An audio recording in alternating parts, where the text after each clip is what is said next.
Welcome to the Profits in Pajamas podcast. I'm Danielle to Teach, or Coach Danny D, and I help women entrepreneurs and professionals to achieve their personal success stories that include joy, fulfillment, and balance. This is where we talk about how to build your business in a way that allows you to work with ease, be successful, and enjoy your life. My happy place is spending as much time in my PJs as humanly possible. And I want to help other women find their happy space while running profitable businesses or having a successful career. So get comfortable and let's dig in. Hello, and welcome to the Profits in Pajamas podcast. I am your host, Coach Danny D, always here helping you to find that space of holistic success. So, where you are finding joy, fulfillment, balance in your life, and you enjoy the life that you're living. You're not just, reaching those goals, but you're actually having fun in the process, right? So that's what we do here. I'm so excited to have on a wonderful guest today. I'm going to introduce her. We clicked immediately when we met. So I know y'all are going to love this conversation, but I want to introduce Jovon Brumfield Richardson Yes. because we are newly married. So we got to make sure we honor that. Um, and she is the founder and principal consultant of Lanyap Business Services LLC. And for those of you outside of Louisiana, Lanyap means just a little bit extra. You know, Just we a gonna little give you a bit. little extra. I said that one time on a call with people that weren't from here, and I was like, "How do They're I like, what are you explain talking? this?" They were like looking at Yes. me like land. I was like, "Oh, Yeah. oh." Mm-hmm. How do I explain this? So land gap is just a little bit extra. You know, we always give a little extra. Um, and that's a minority owned women consulting firm headquarters in Shreveport, Louisiana. She has over 25 years of experience in spanning business administration, human resources, accounting, and insurance. And she has more than 10 years experience in executive leadership roles, having served as a director of human resources at Harris, New Orleans, New Beginning School, and the Providence House, and Volunteers of America, Southeast Louisiana. So that's the resume part, but we're about to get to know you. You know, Okay. we love to get to know our guests and how they got to where they are. So welcome to the Yeah. show. Thank And you. where what I want to start with is because one of the things we talked about that really stuck with me was going from doing all the things you could do to the thing you really want to do. So tell me about your journey and how you got to that understanding. Wow. I mean, it's been quite a journey, I'll say that. And I started out, I studied accounting initially in college and then changed my major just before I graduated to business management. So I already had that baseline knowledge. I had taken accounting classes in high school as well. So I had a foundation in accounting, decided to get the degree in management, started working in the gaming industry, and I started out in the audit departments. I was again on the finance side of things. Had the opportunity to move into human resources. And I found that I loved it because I was a coordinator. I didn't have the traditional path into HR. I started out as a coordinator. So I did all of the HR administration process and the payroll changes, all of that type of thing, the reporting each month. And so from there, I went into, moved to New Orleans. I moved into an HR analyst role. So again, I'm on the analytical side, but the blessing was that I worked directly for the vice president of the department. So that was my first introduction to the executive way of being and thinking, because in supporting her, I had to understand and learn how she thought. What was it that she needed? What was she going to, what reports did she need? What presentations did I need to create? I got to sit in leadership team meetings. So it really, I tell the story all the time. I was a country girl. My family's from New Orleans, but I grew up in Shreveport. So I was country by Hmm. comparison. And so I then moved to New Orleans and I show up in New Orleans and I'm a country girl, right? And so I would sit in meetings, these executive meetings, and I had no idea what they were talking about. I was like, what do they mean offline? What does that have to do with the internet? Like, I didn't know that that meant we're going to discuss that later. So Right. it was this great introduction to leadership and management and business operations in, on a much larger scale. So from there, went on and had the opportunity to become director of human resources. Now that was a huge job. So I was in my 20s. I was director of HR at Harris New Orleans, 2,400 employees. We have a team of almost 30 people. I'm second in command. This was a big job. Yes, Now, absolutely. the blessing I'm just thinking was about, what I know about Harris, as an yes. organization. So absolutely huge. Yeah, Absolutely. so put yourself there at 25, 26 years old. You're the HR director reporting to the vice president. This is your first leadership role, mind you, Wow. okay? Because they had this program for high potential employees. And so the whole goal was to place you into an executive role and develop you. And so what people don't know about that company is they do an amazing job of developing talent. So went into that role, had success. Of course, other HR director roles came after that. So I've done for-profit and nonprofit. At some point, I decided I wanted to be an entrepreneur. I'm gonna become an insurance agent and I'm gonna do my own thing. And so I did that for a bit. So the reason that my business is Lanyard Business Services, like you said, a little something extra, it's no matter what I'm doing for my clients, they get the benefit of all of those experiences. So if I come to Mhm. the table and I'm providing you one service, I'm going to draw from all of those experiences every time I work with you. And so that's what makes me different. But to your point about the journey, so I've done all those things. I've tried entrepreneurship, MLM companies, I've, started a spa, like all these different Mhm. things. And so it's like you get to the point where you realize, especially when you first start out, right? You're doing what you have to do to make money. If somebody Right. says, I'll pay you to do my payroll, okay, great. Well, I need your help in getting this business license. Okay, I can figure that out. Well, I Right. need your help with HR consulting. But then when you really boil it down, you realize you're not fulfilled and you're not happy. Mhm. Oh, Jesus, yes. And and that's not the reason we started this business in the first place, right? And so I had the opportunity. One of my old bosses reached out to me, and she was then a vice president at Tulane University, and she asked if I would come and do a professional development workshop for her team there.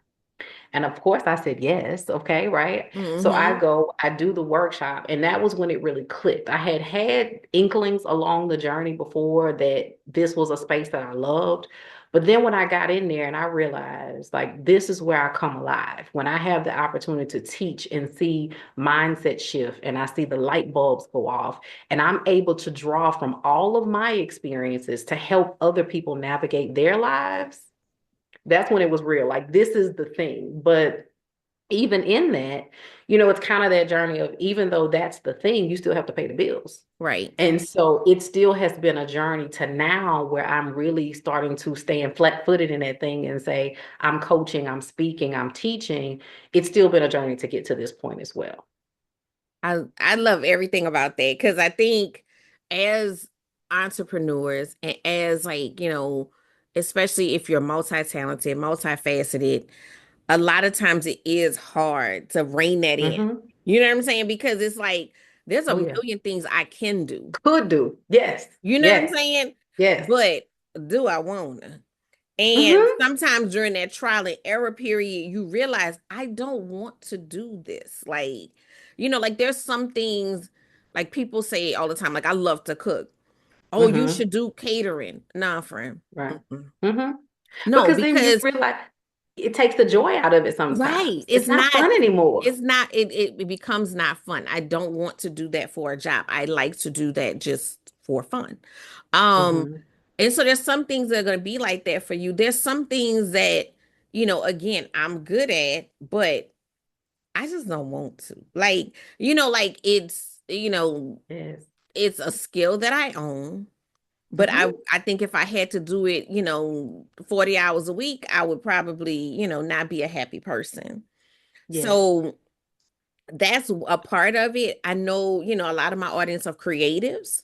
Hmm. And as creatives, we look a shiny object and we just go running. And Hmm. sometimes even that, like unless you are intentional about I'm gonna be a full service event planner or I'm gonna be, Hmm. stop letting people pull you away Ooh, from what because that's what happens is somebody asks for it and we don't know how to Then say I'll go do that. no. And And that's where I think referrals go. Go ahead. no, so I think that that's a great point too to make that you have to start, right? And you have to go through the journey and you have to have these experiences in order to really pinpoint what you want to do.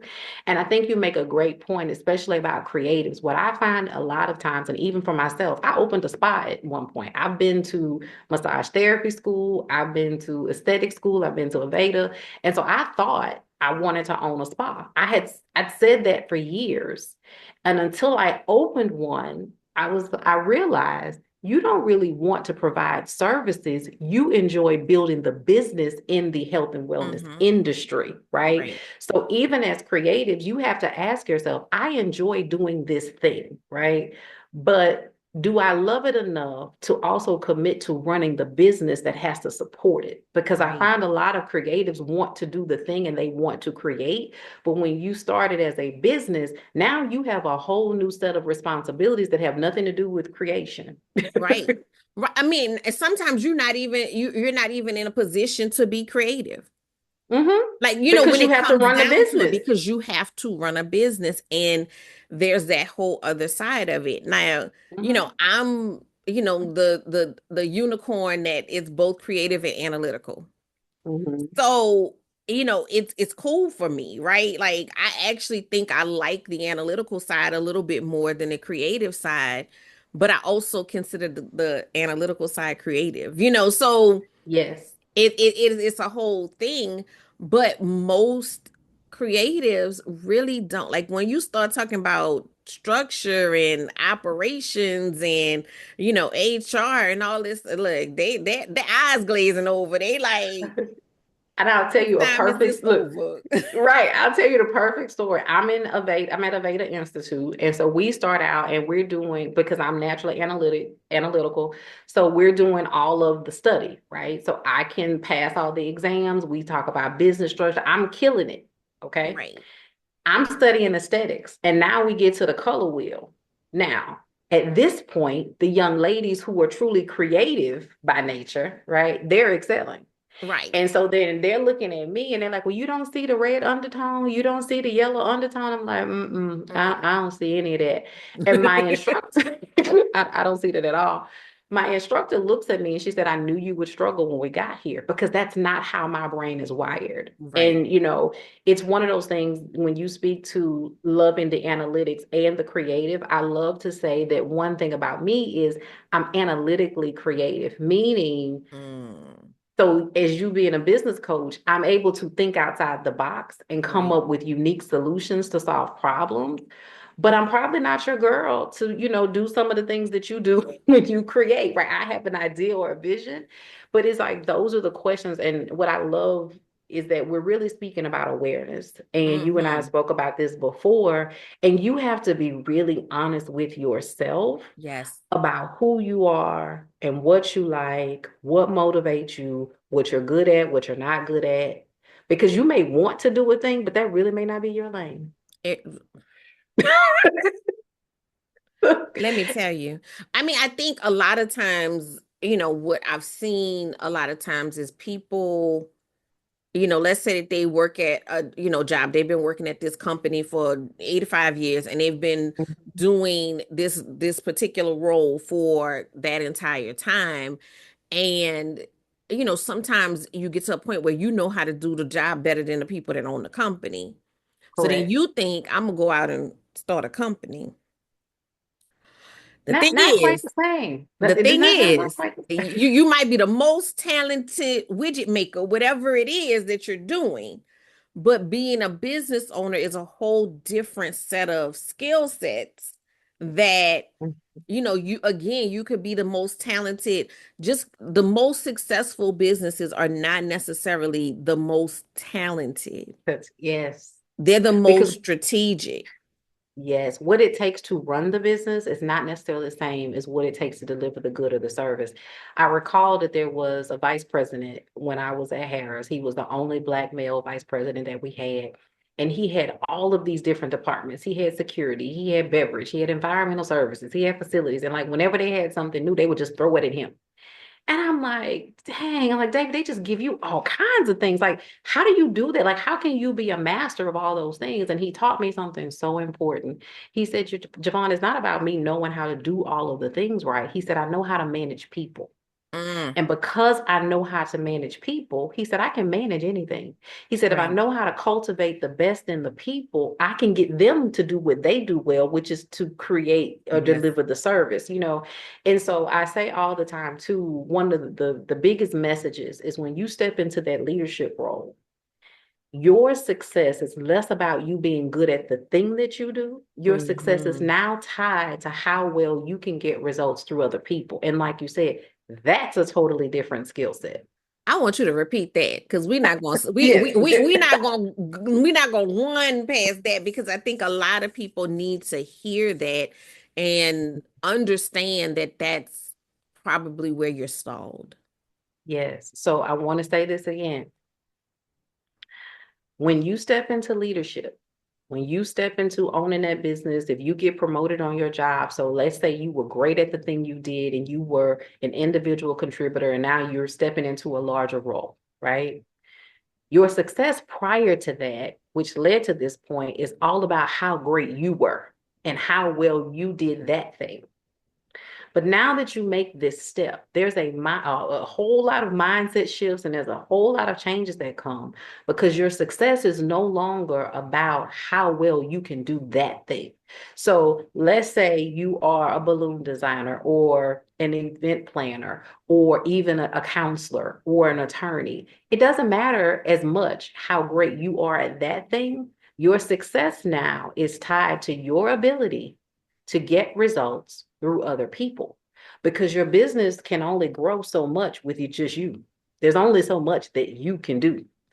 And at some point, you're going to have to build a team. And in order for you to be successful and scale, everybody wants to scale, everybody wants to grow, everybody wants the big contracts. But I'm a huge advocate that you have to take care of the internal aspects of your business. I did a coaching program a year or so ago called Internal Impact. Hmm. You have to be clear about the internal structure. You have to understand your role has changed. Yes. And so, yes, because you're great at the thing, you're going to obviously coach and mentor those people on your team, but you now have a whole new set of responsibilities. Yes. Absolutely. And I want to just even tail in that with like I think sometimes when people think of team, especially when they're in the beginning stages of their business or even in the middle where they're not to the point where they have a full-time team, that team also includes consultants. That team also Yes, includes, you your don't have to accountant. have an accountant on payroll. You know what I'm saying? You don't have Mm-hmm. to have a lawyer on Mm-hmm. payroll, but you can have them as a part of your team on a consultant basis. Your coach, because Mm-hmm. you're gonna need You a need one. You need a coach. you're Please gonna get a need a coach. coach. I'm just gonna be real with you. Like coaches have Yes. coaches. Like you're going to Yes. get a coach. It makes a huge difference having built two businesses and one with education, but not a like coach, you know what I'm saying? And the Mm-hmm. other without the time saving, the learning curve is just so different between the Mm-hmm. two. And in reality, much of what you are learning as a business owner is about you, not so much about the business, right? So you Yes. can get business education and that's great, but if there's not mindset attached to that, You're not going very far. I say all that entrepreneurship is a personal journey. whew, Like I was doing, as they say, the shadow work. I was working on me, but I have learned so much more about myself in yeah, all facets by yes, being on this journey. You know, who are you going to be? How do you show up when you're being told no? How do you show up when you've launched something and it failed? How do you, show up when, okay, I need to make money and this is not what I really want to do. And so how do I continue doing this in the meantime, but still build the thing that I want? Like there's so many layers to this journey. And like you said, you need someone. I had a call with a mentee yesterday, and my question to her was, how can I support you?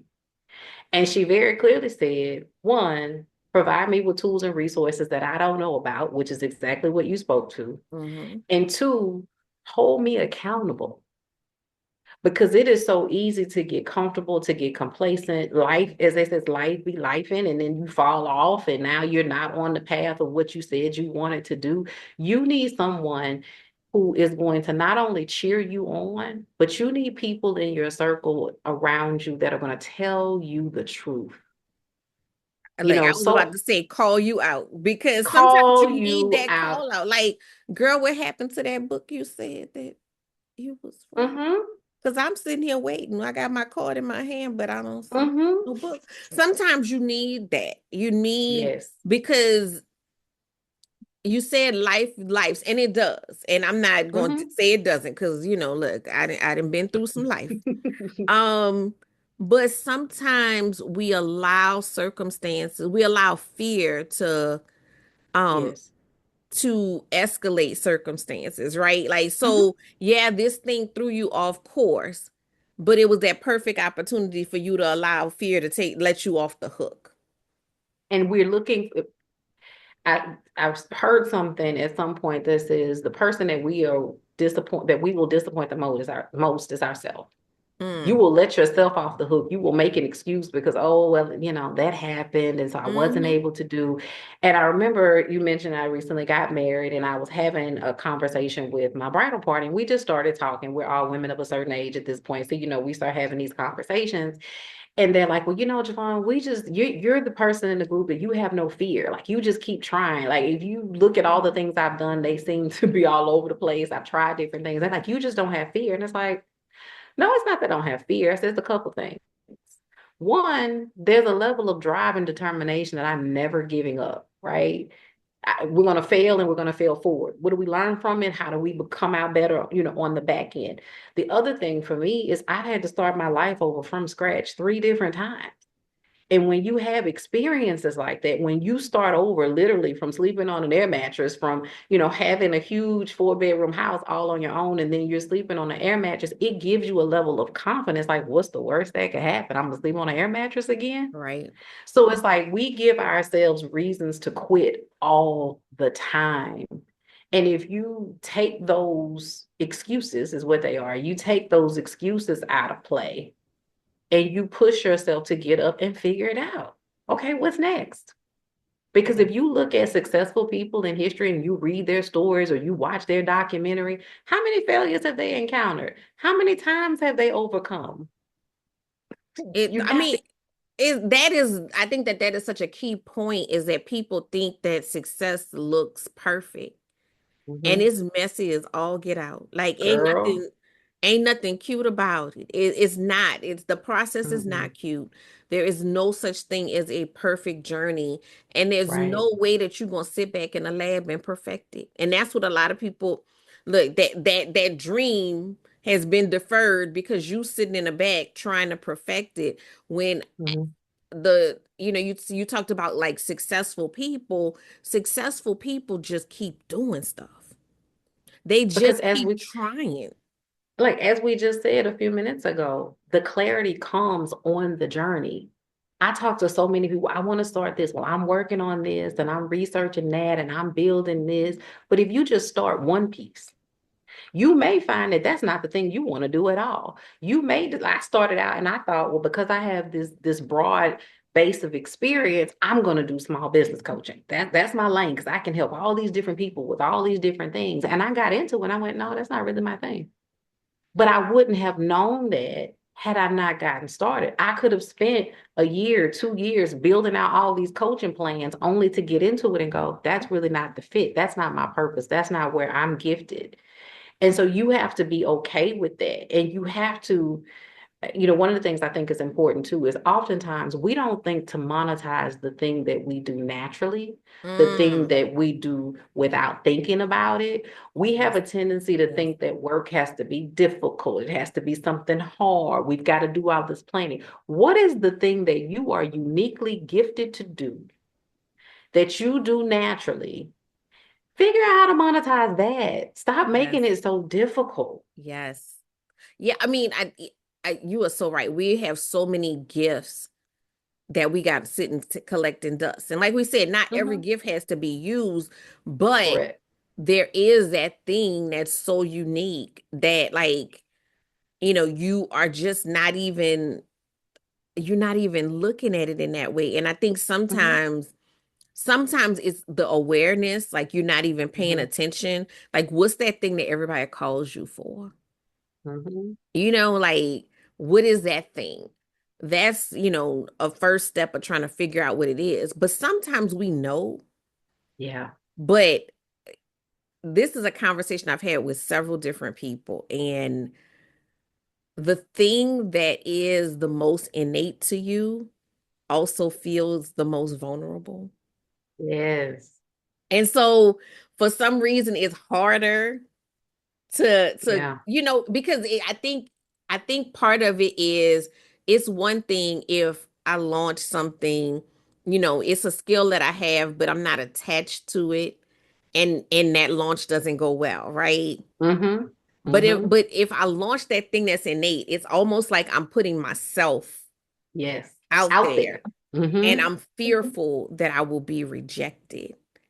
Mm-hmm. But the flip side of that is, that's the thing people been coming to you for since the beginning of time. Yes. That's the thing that people want Yes. from you. And sometimes I think for my own journey, it's like you have to dig deeper, right? So I thought it's admin services, it's HR support, it's doing payroll. I can do these things well, blah blah blah. But what was really underneath that, when we talk about my journey of figuring out where I needed to be at this point in my life, what am I really doing? I'm coaching leaders on how to run their businesses. I'm Mm-hmm. helping leaders become the best version of themselves so that they can support their teams effectively. It's less about the payroll or the admin Right. work that I'm doing. I'm taking all of the things that I've learned to help them figure out how to run their business. And it's like when it clicked, and like you said, it clicked a long time ago. And I was like, this is the lane. But then you get complacent, like, well, this is what's paying the bills. Right. Well, this is what I have right now. Like you said, nobody's really calling me for that right now. But then you have to ask yourself the question, am I really pushing through and putting myself out there and allowing people to know who you are and what you do? And I had a young lady that said to me, how will the world know who you are if you don't tell them? Mm. Because some of us have gotten so comfortable with dimming our light and being afraid to stand fully in who we are. And I'll be very transparent and tell you that was a part of my journey. I was very successful, very young. There were people that resented that. There were people that didn't like that. So there were people that hated it. They didn't want to see me be successful. So you start to dim your light because you don't want other people to be uncomfortable. Mm-hmm. And at some point, hopefully, prayerfully, if there's anybody else who's on that path or experiencing it, hopefully at some point you have the awareness and the clarity moment to say, I'm just going to do what God purposed me to do, what He designed Mm. me to do, what He gifted me to do. And if that makes somebody else uncomfortable, that's their problem. That part. That part. And I totally I totally like have experienced that, where it's like I spent so much of my time like trying to, for lack of a better way to say it, like dumb myself down, like Mm-hmm. to make Mm-hmm. other people feel comfortable. And Yes. I just, at this point stage in my life, I'm like, I'm so over that. I'm so absolutely over that because, like you said, this is what God designed me to do. So I know He don't want me come walk in a room small. So I have to, Right. I have to stand tall in who I am and not be concerned about, how other people perceive it. And I think Mm-hmm. a part of that is cultural as well. Like, you don't want to make other Mm-hmm. people feel bad. Everybody don't have the same advantages and blah, blah, blah, Right. what have you. That Right. is great. But at the end of the day, I think it was really having my child that changed that for me a lot, because I never wanted him to not be Mm-hmm. the extremely brilliant person that he is. Like, Right. this child was in the store and I'm trying to show him triangles and circles, and that child said octagon, and I was like, oh. Feel like mom, I'm past it. I Look, I look, moved past oh, it. okay, that's where we, all right, all right. Yeah. You gave me the Because baseline. It's so crazy too. The other thing that I've discovered on this journey is that sometimes you have to have the courage and the confidence to break out of the mold of how people see you. So Mm, one of the things that I have struggled with is because I do certain things well, people put me in a box, right? And they're like, "Oh, well, she does this, and this is her place, and this is who she is."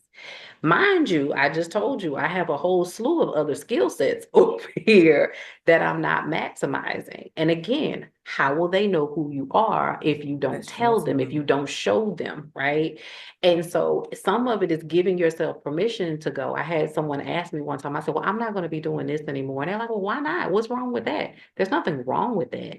But I have a whole other set of skills that I'm not utilizing. And let's be honest, they pay me much better than what I'm settling for over here. Right. And That part. the, the only disconnect between the two is me having the courage to step out and pursue it. And so, we have to really open our minds and, be courageous. And I know it's not easy and I know it's a process, but it goes back, like you said, to having coaches, having people in your community, having a business bestie, involving yourself in communities with like-minded individuals who are going to push you. Even when you and I Mm. had the conversation, you were pushing me. You're like, "Hey, you know, you have to have those people. You do, because we all are, you never ever graduate from the school of self-awareness. You don't ever Mm-mm. get to the point Mm-mm. where you It's a stop learning. constant journey. Yes. And you have to be open to it. Sometimes my friend and I were having a conversation this morning. Sometimes you don't even like the messenger. It could be a person you don't Yes, even care for, you like, they don't really know what they're talking about. But take time and see beyond what's on the surface, because there may be one gem in that conversation that's for you. absolutely. You always have to be open. Like Mm-hmm. I always, say, you have to balance being open and being certain in who you are, right? Yes. And the reason why is because, we can be influenced in the wrong Mm-hmm. way, right? If we're Mm-hmm. not clear on who we are. But Right. you can miss that message sometimes because your mind is not open. So, they like somebody told me something and I was like, mm, it didn't hit me right, And Right. so I was like, but before I dismiss this, first, let me sit in it, right? Mm-hmm. And then second, when I still was like, I'm not sure, I went to my friend group and I was like, hey, this person said this. What do you think? And I Mm-hmm. know they're gonna be honest. And they were like, yeah, this is not really a fit for you. This doesn't like Right. fit who you are. And I was like, that's Mm-hmm. how I was feeling, but I didn't want to ignore the feedback, Mm-hmm. right? I don't want to ignore Right. the feedback and miss, because sometimes we got blind spots. Absolutely. And we need that outside perspective to see the things that we are not naturally going to see. So you have to be, so self-aware. And I love how you said about that continual journey because it does not end. Ever. Like I'm like, I thought I learned everything I could know about myself. And then I'm like, oh, there's something And new. there are different phases and seasons of life, right? Like I just stepped into a season, okay, I'm a new wife. I have my youngest daughter has gone to middle school. My oldest is now in high school. Those are three totally different dynamics from the life that I've been living. And so now I have to adjust to what is it like to have a high schooler? What are all the things that come along with that? Now that we're going into middle school, what does that look like? What does it mean to show up and be a wife and, make sure that I'm cultivating and nurturing that relationship? And so I literally was intentional about sitting down to think about, well, who is Jovon Richardson? Right. And I think that's important because a lot of times we're just going through life and we don't take time to be still. And I had to Mm, literally sit and say, who is she? What does she do? What does her life look like? Right. And so when you go through these different phases of life, you have to examine, who am I? In this chapter, in right. this chapter of the story, how do I show up in this part of my life? And you're going to take from all of the experiences that you've had. Hopefully you've learned something from them, but we can't just stay the same. As they say, the definition of insanity is doing the same thing and expecting different results. Right. And I think it's also like, I have just an internal like, planner in me, right? And you can't plan when you don't have base understanding. And Yeah. so, we just going through the motions of life. Hmm. And then we not happy, we not fulfilled, and we can't figure out why. And Yes. the crux of that is just what you said. Who am I in this season? Who am I in this moment? Who am I right now? Because Mhm. when you filled out the application, that who am I? That's a different lady.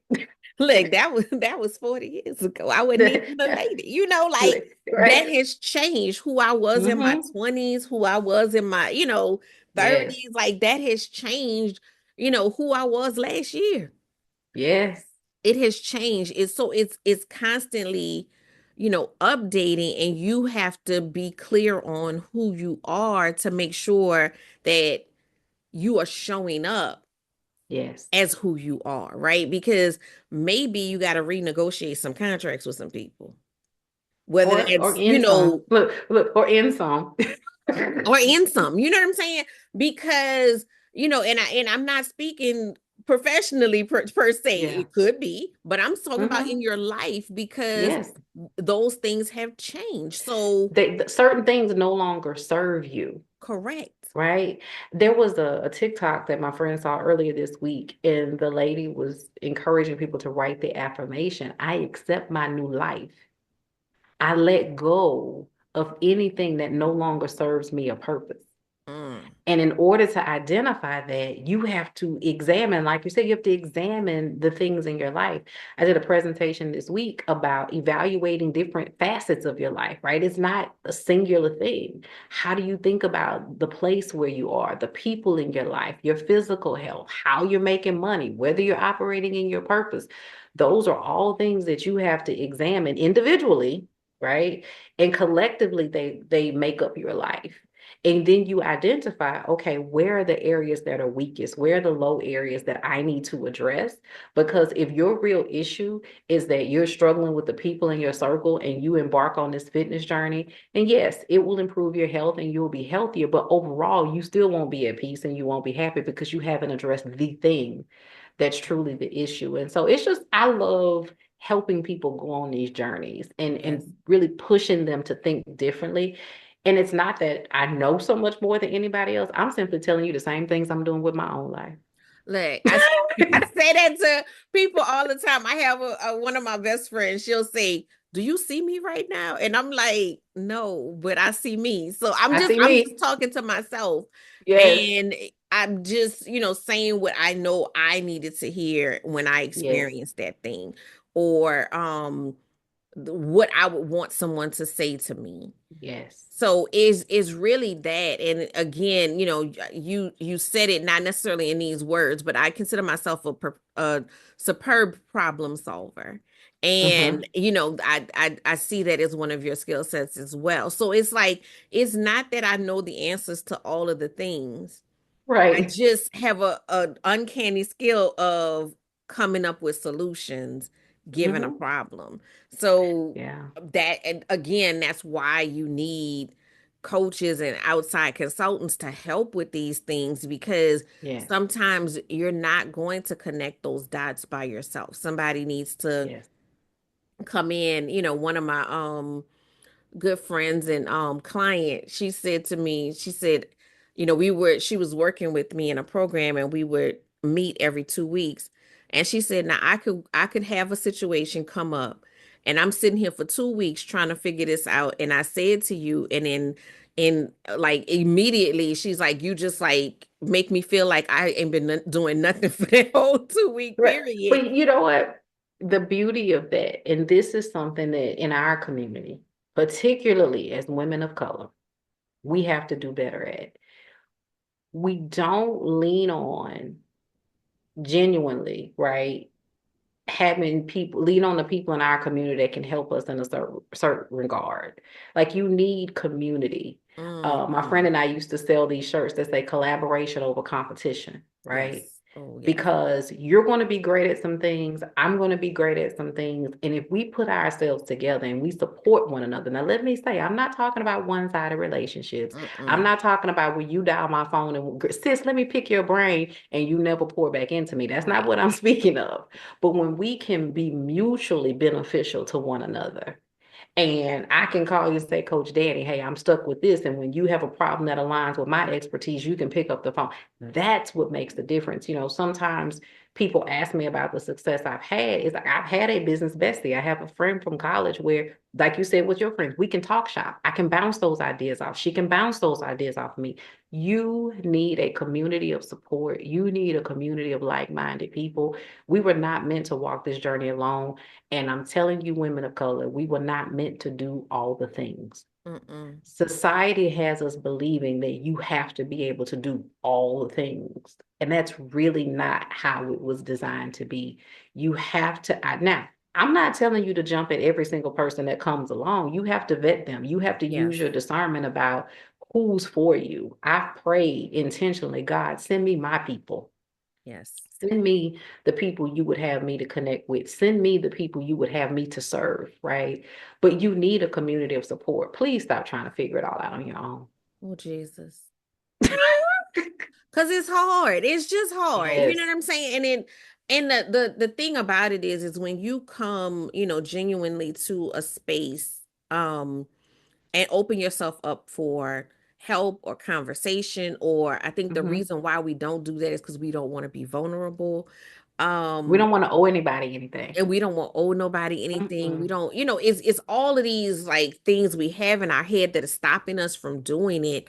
But there's been so many conversations that just started with me saying, you know, I'm experiencing this right now.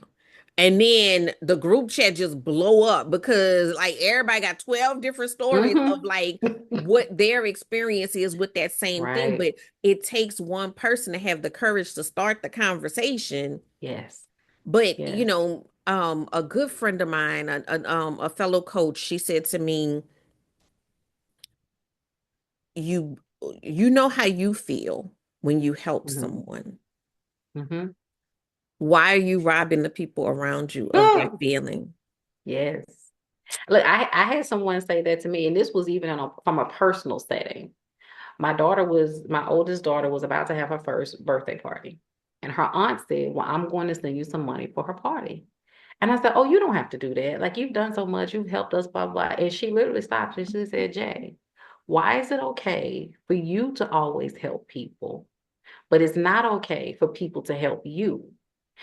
So again, that's where you got to go inside and really address your issues. So then you have to look at it and go, okay,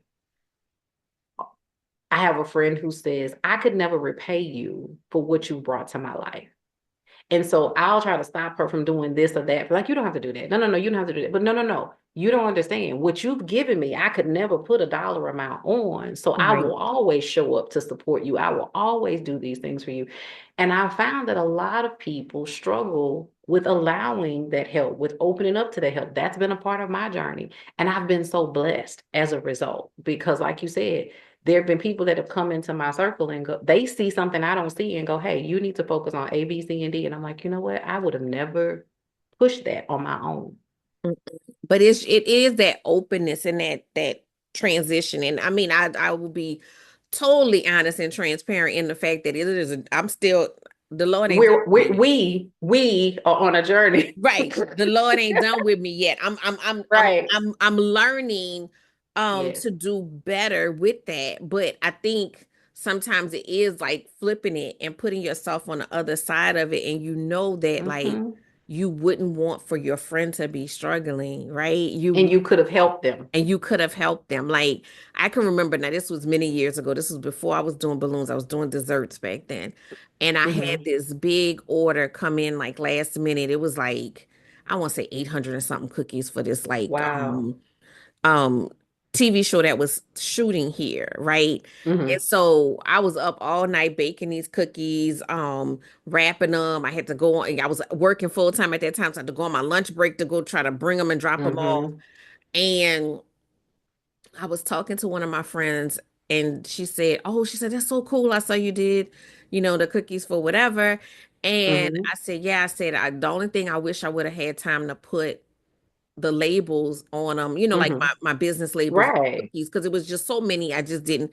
She said, "How many conference rooms they got in this building? Hmm. You could have just called us all together and we could have just knocked that out." It never dawned on me.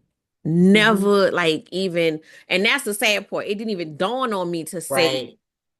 can you help with? And so Mm-hmm. that is something that I'm glad that you brought that up because it is something that we have to get away from because a lot of times the very answer that you need to get to your next step is in arm's length. Yes. God don't give you a vision without giving you provision. Provision. Come on now.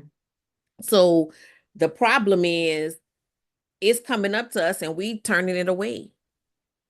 I say all the time, I say, I feel like God just sits and shakes his head at me. He's like, this girl here, because I'm very clear that God has said to me, I have given you everything you need. From the education to the professional experiences to the internal wisdom, the life experiences.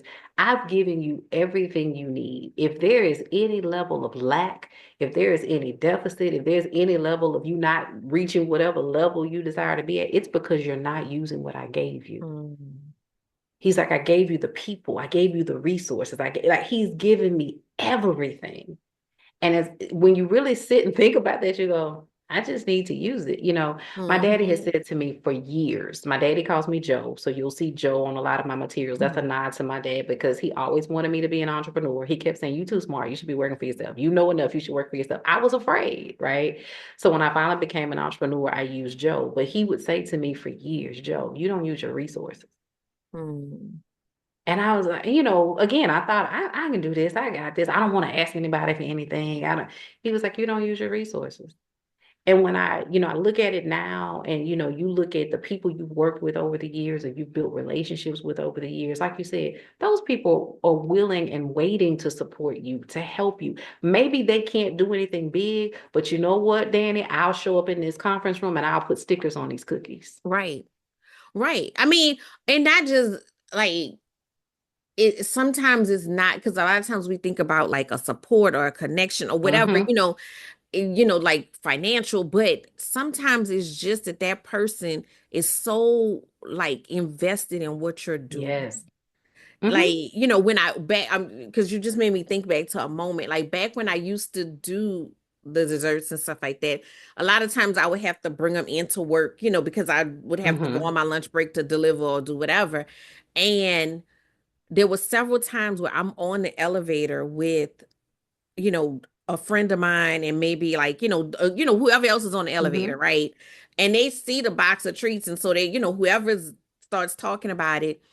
And, believe it or not, I know if y'all listen to the podcast, y'all don't believe this, but I am an introvert. I am very like Me quiet too. I naturally. am too. Look, I am too. Like I'm very quiet naturally. So I'm just on the elevator minding my own business trying to get to work. And somebody's like, oh, those are so cute or whatever like that. And I might say thank you, but that's Mm-hmm. it. I'm done with the conversation. Right. The way that my friends are hype people, the way Mm-hmm. that they would have been in solar order while we on the elevator, girl, hand me that business card real quick. And Right. they like because they're Right. vested in what I'm doing and in my Yes. success, you want those people around you because those people do things sometimes when you don't even know that it's happening. They're To- speaking your names in other rooms. yes. So, Oh, yes. but let them help you. And I'll say this about that from my own journey. Don't think that it has to be people you've known forever. Don't think that it's going to be like these long standing relationships. Sometimes we're looking for it in the wrong places. I'll give you a perfect example. There was a young lady that I randomly sat next to at a marketing event, a networking event, I'm sorry, that I enrolled to go to. This was back in 2020. We had a brief conversation, interaction at that event. She looked at me and she said, you have something amazing. You need to get your business started because I was still working a 9 to 5 at that time. And that lady took my information, and every couple of months she would text me, "How's the business going? Mm, How's the business going?" Now, mm, I just met her at this event. We saw each other for a few minutes. We sat next to each other at the event, and then we didn't even get to have more events because of the pandemic. So, mm-hmm, but she would consistently text me, "Hey, how's it going? What are you doing? You need to bring that." And I would be like, "Girl, I'm still trying to figure this out. Girl, I'm not really." But she kept on and she kept on and she kept on. And I've always thanked her for that diligence. I have another young lady who was in a program that I was conducting. I was facilitating a program. I'm teaching her something. And she said, "I saw something in you during that time." And she's come back around. "Hey, this is where I see you could excel. How can I support you? What do you need? You tell me. It's like you never know. And this is mm-mm, why, for me, being an introvert as well, it's so important that we push beyond our comfort zones and we go out and we interact with people because you never know mm-mm, who's going to be the connection to the next thing that you need, want, what have you. mm-mm. And you don't know the impression Mm-hmm. that you're leaving on people, right? Like if you locked up in the house, you're not gonna be able to leave that impression. You never Yeah, know, like I when tried. God gonna call you out. He gonna call you Mm-hmm. out. But Mm-hmm. when you said that, it reminded me of this experience that I had, and this was before I was coaching. I was not coaching at this time. I was not. It wasn't on my radar even. Mm-hmm.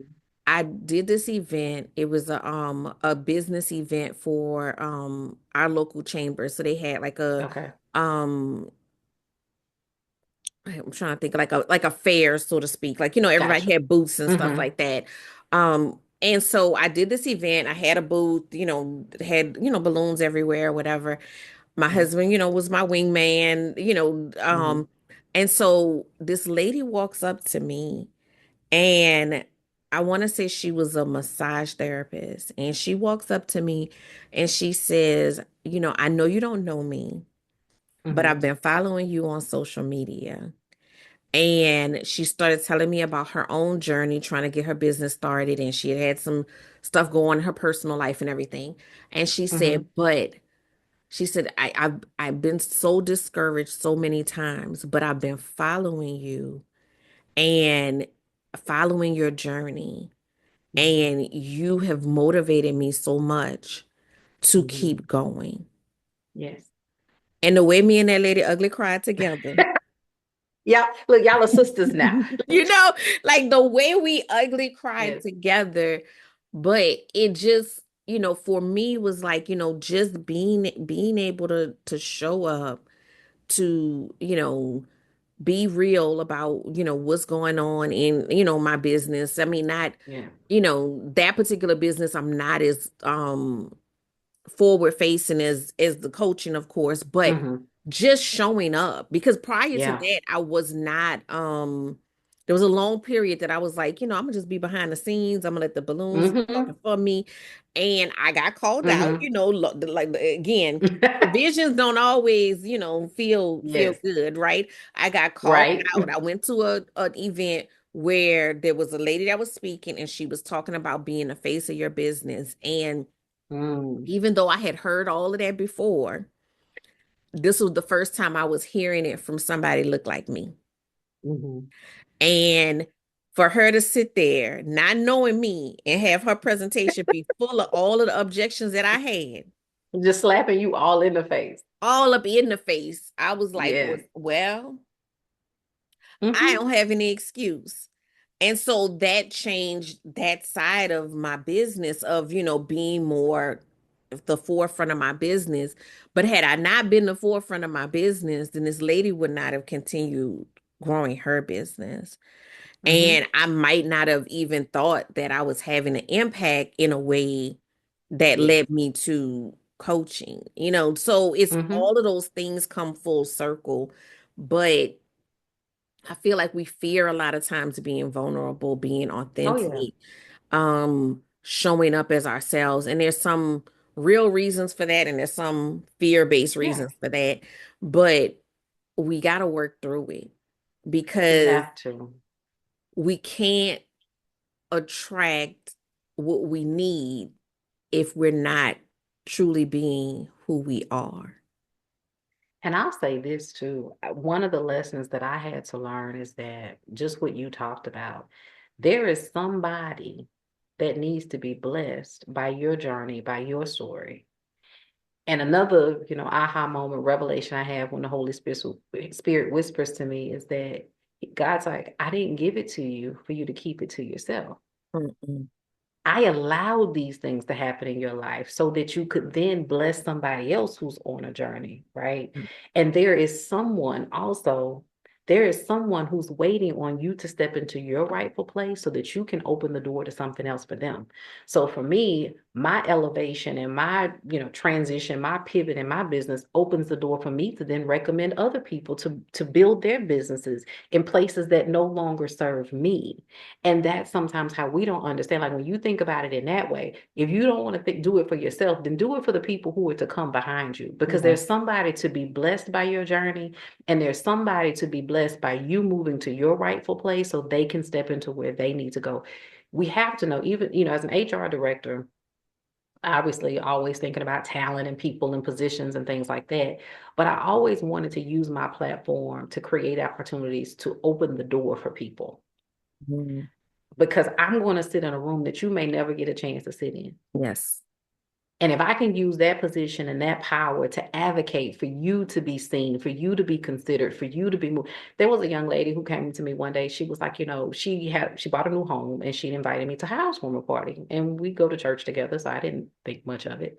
And we get to the event. And so she's talking to me and my sister, and she says to my sister, she was like, your sister will never know just what she did for me and the part she Mm. played in me getting to this point. And I'm like, what are you talking about? I didn't even remember. She said, yeah, so she had applied for a job at a place where I was the HR director. I recognized her name. She did not recognize mine. I was like, oh, that's my church member. I know her. She was being laid off at her current role. I was able to get her in for an interview, knew she was capable, not making anything happen that wasn't warranted. She Right. was capable. She said, you don't remember? She said, when I came, she said, y'all ended up creating a position for me. I didn't even remember.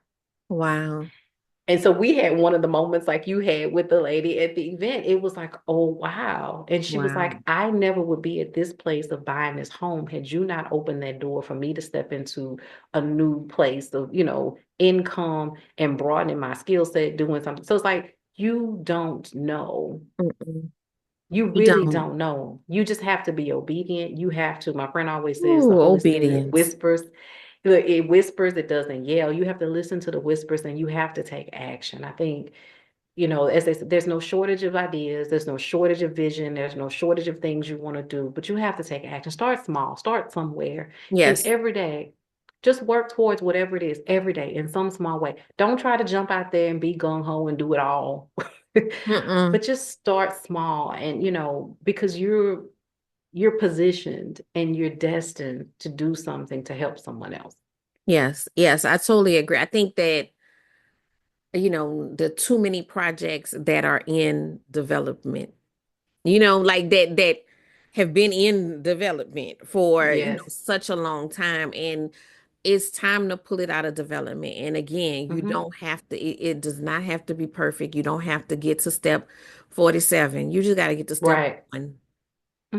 And And like you it'll be said okay. earlier, you might get to step two and be like, you know what? Uh, This is not for me. This is not the thing, right? Like, or Yeah. you may pivot, once Hmm. you start getting into action, but get into action and, it may not go right the first time. You might have to Hmm. tweak it and then you come back again and, don't be discouraged that Right. everything is not going, perfectly. It's not going to. Immediately. It's not going Hmm. to. That's just Hmm. how it works, but it's okay. Keep Hmm. going, reconnect with that gut, reconnect with God's voice so that Hmm. you, like you said, you can hear those whispers because those whispers get Hmm. loud when you You calm your keep little self ignoring them. down. Look, you keep ignoring them if you want But I'm to. just saying, but even when you just calm down, you know what I'm saying? Because Yeah. we are Yeah. so active and Hmm. busy, I liken it to loudness. Our lives are loud. And so Yes. we can't hear God. Go sit still for a little while. It's uncomfortable. Yes. It's gonna be Mm-hmm. uncomfortable, but sit still and let him speak. And, Amen. I've changed the way I pray now. So, like in the morning, I get up and I start with my gratitude, like, thank you for this. And I'm Mm-hmm. like, okay, Lord, I know you told me to do this. I'm going to do it. Yeah. But Mm-hmm. can you help calm my spirit as I I move? love that. You Yes. know, today I'm feeling really anxious about fill in the blank. Mm-hmm. I Yes. know that you are God and you got this on lock, but can you help calm my Yes. anxiety through the process, right? So Right. I'm being very honest about how I feel, but also giving homage to who has It me comes in from. their Mm-hmm. hand. You know what I'm saying? So Yes. I know that this is going to happen. This season has been my season of peace be still, right? I I know love it.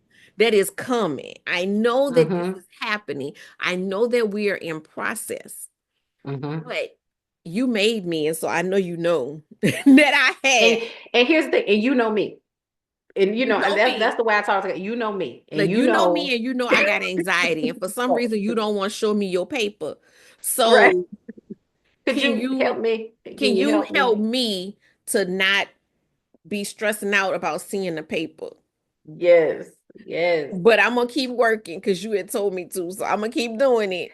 It's just I think we keep using this word, but it's true. It's a journey. And when Yes. you shift your mindset to stop being so emotionally bothered by everything that happens and just know it's a part of my Mm. journey. This is going to be a really great story. My friend and I, things will happen. Your car is broken down. This happened at your house. This is going on. And we will sometimes just stop and laugh like, girl, this is going to be a really funny story one day. Like, one Right, day we're going to right. sit down and say, you have to, because that's the only way you're going to be able to get yourself back into alignment to keep going, right? Yes. Because otherwise you're going to give yourself permission. Well, I can't do it because I've got this or that. And we all need to rest. Like you said, we need to be still. But then when that moment passes, you got to get yourself back up Right. And get and back keep into it the moving. game. Mm-hmm. For And get sure. back into For the game sure. because this is where you're going. And, Mm-hmm. like we both shared, there are people, they got people that's waiting on that their journey is tied to your journey. And, you gave so many beautiful examples, but like another example I want to give is just in the way that this lady, because I'm hearing it from a Black lady, it made a Mm-hmm. difference to me, right? Mm-hmm.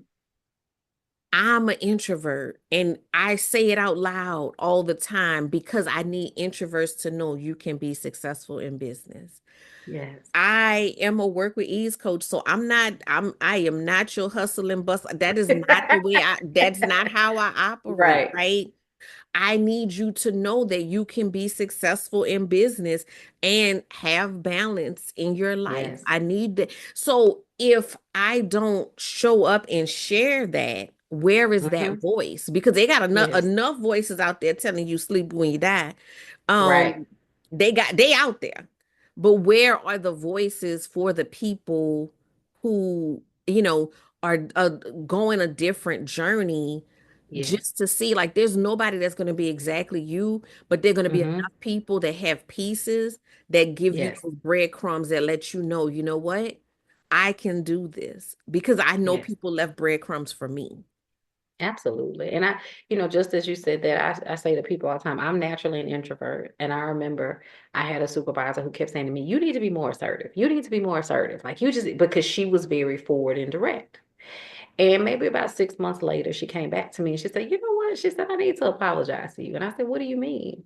She said, I kept telling you that you need to be more assertive. She said, but what I noticed is you have a quiet way of getting things done. Right. That And part. so when I coach introverts, I let them know you don't have to fundamentally change who you are to be a No. successful leader. You don't have to become this big, this bulldog, this, super direct and blunt and, borderline mean person in order to get things done. You can still be you. Now, you're going to be challenged and you're going to have to push outside your comfort zone and you may have to show up in some ways but Everybody's journey. Everybody has to do that. But you don't have to fundamentally change who you are. And so this is my shameless plug for behavioral assessments. One of the reasons that I love behavioral assessments is because it gives you that snapshot of who you are. And once we understand who you are, then we can build a plan of how we help you develop and step into whatever it is you're trying to do. But you can still be you. I can still be authentic. I can still be me. I can still be kind. I can still be, I'm normally pretty calm and laid back. I can still be that. But there are times when, hey, we have to approach it a different way. But so often people are made to feel that they can't be successful because they don't fit a certain mold. Like you said, you don't Right. have to want to hustle all day, every day. I don't have any desire to do that at this point in my life. Like, I'm like, Do oh, not. that sounds like a whole lot of that's okay. I'm a Yeah, pass. I'm a I'm pass. good. Like It's all y'all right. can have it. That's okay. Look, No. look, That's too much. look, when y'all get off, y'all come find me. I'm gonna be okay. Yeah, this Right. because you know what I say all the time. I'm not for everybody, and everybody's not for me. And you have to be very clear about who you are and what works for you, and be okay with saying no. Not in a nasty cat. Oh no, just no. That doesn't No, work for no, me. no. That's just not a fit. It's okay. It's not a fit, and that's It's okay. okay. It's absolutely okay. Yeah. And I love that you talked about that, like, especially um in leadership. I think a lot of times people feel like if you're not, presenting that alpha Mm-hmm. personality, that you can't be a leader. And Mm-hmm. I said again just yesterday, I was talking to my husband and I was like, how come no matter what I'm doing, I end up in charge? Like, what is that about? And he just starts laughing. I'm not, again, I am an introvert. I am like, read the room, like Mm-hmm. I'm, Trying to figuring hide in things the out. room. You know what I'm saying? Like, but I'm definitely not the person walking in the room and being like, "Hey, it's me." That's not me. Mm-hmm. I'm Mm-hmm. gonna be laid back. I'm Same. gonna read the room. I'm gonna figure out, what the vibe is. That's who I am. Mm-hmm. And no matter, like, I actually asked somebody this one time, like, he just laughs at me at this point. He was like, you just have leadership quality. And, Mm-hmm. but it's not what it looks like for someone else. It's what it looks like for Correct. me, right? And so again, I'm never going to just like take over a space or Mm-hmm. but by the end of the whatever it is, if there is no leader, I'm gonna end up being the lead. Like I'm You will like, be it.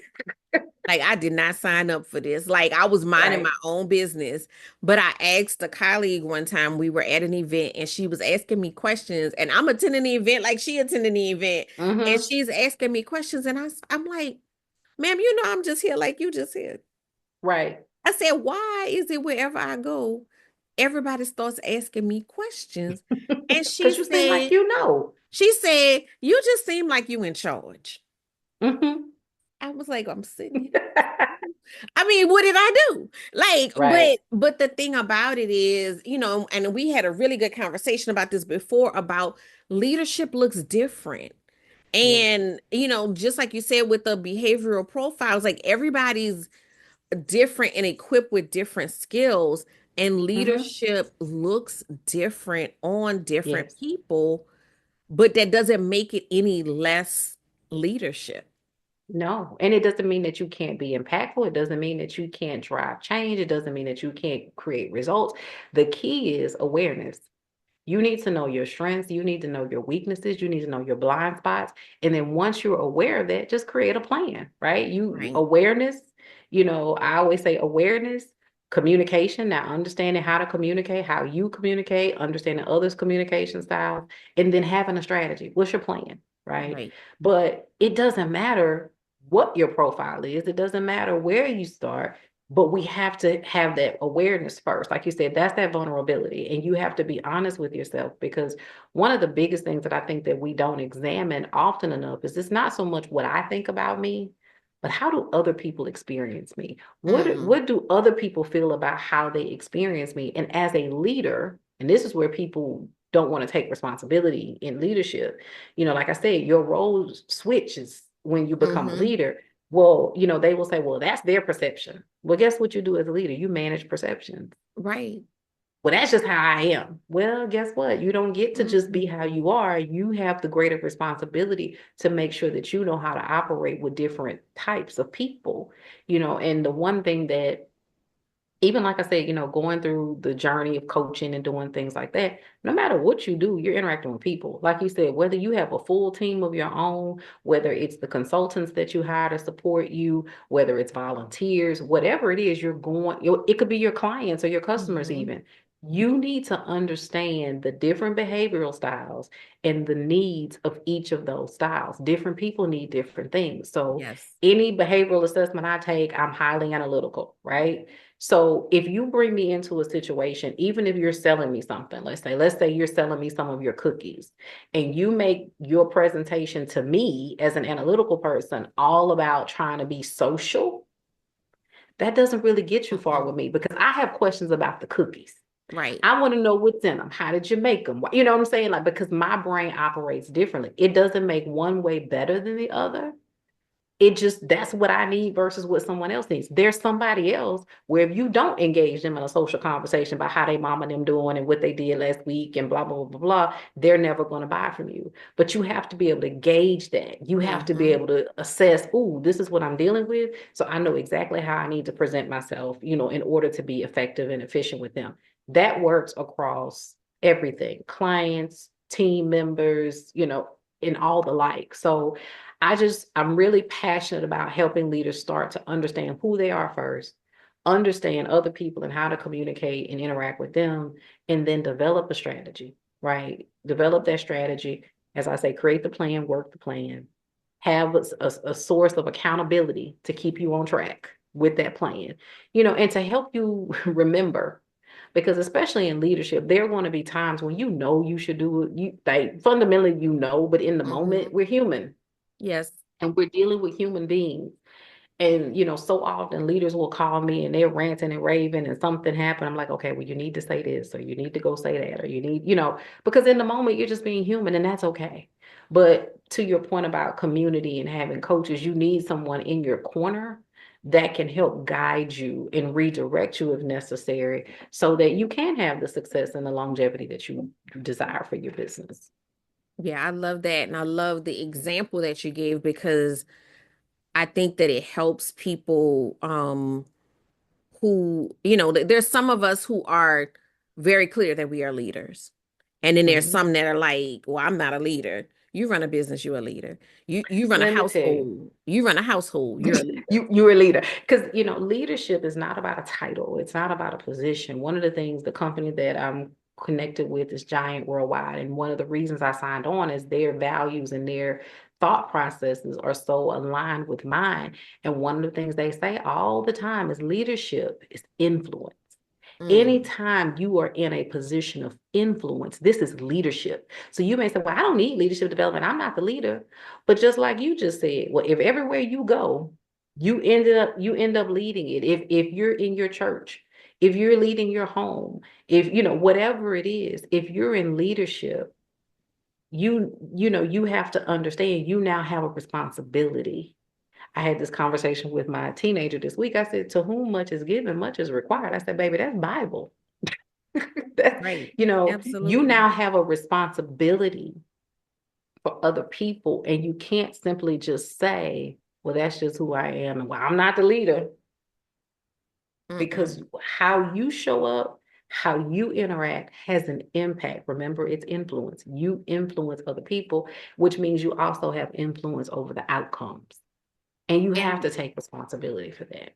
and you have to realize even in like, when you said that I'm not the leader, it just spoke to me in the sense that, a lot of times when people say that they're thinking about a position or a role, Mm-hmm. right? You will never be the leader if Yeah. you are entering a space thinking I'm not the I'm leader. not the, and guess what? Sometimes the very thing you need to get the title or the position is to show people that you know how to lead.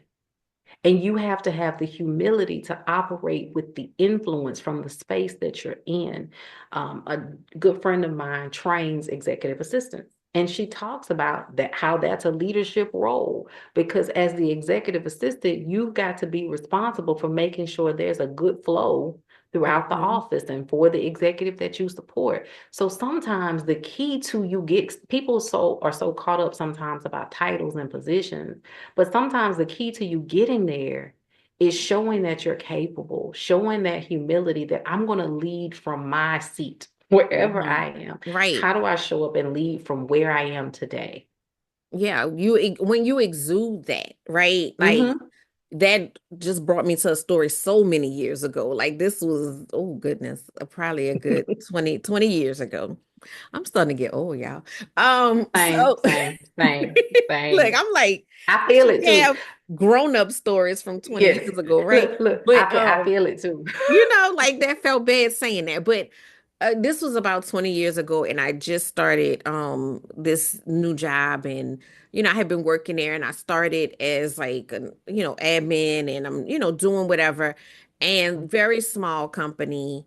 And there was another lady that started maybe like 6 months or a year after I started, Hmm. and I ended up getting promoted to the office manager, and she felt a way about it, right? And we were friends, so to speak, and she felt a way Hmm. about it.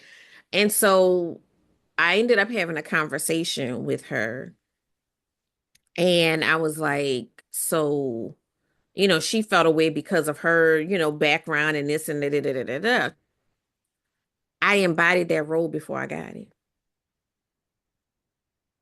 I Hmm. embodied that role before I had it. So it was Hmm. a no-brainer to It was a transition, just and it wasn't like there was a position that I applied for as a small business. They was just like, we need this, you this, right. that like that's basically how it went. It was a conversation, Hmm. and I'm like, is there compensation? Oh, okay, let's keep moving. Right. And then we had a good conversation, Right. right?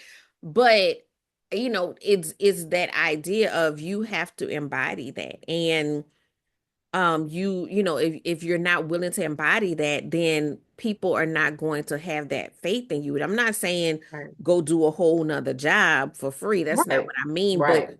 do what you're doing in excellence. Be the And leader excellent. of yourself. Be the Yes. leader of your role. Hmm. And I love that you talk about leadership as influence. Like that is so profound to me, like as looking at it from that perspective, because I Hmm. think a lot of times people look at leadership as like authoritative, right? Right. But I personally look at it as influence, because at the end of the day, I'm trying to get this goal accomplished, right? Correct. There like we are here, I'm trying to get over here. How do we Hmm. get there?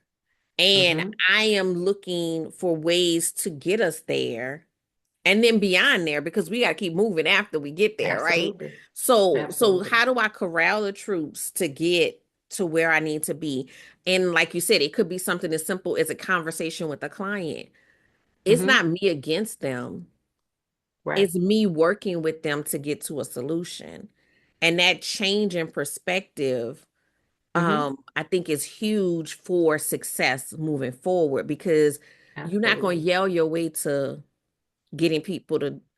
I mean, I don't know. Some people maybe people are You different. know, I had a gentleman in a workshop that said to me in the workshop in front of everybody, we had done a disc assessment and we were discussing behavioral styles, and he said, well, people just respond better when you yell at them.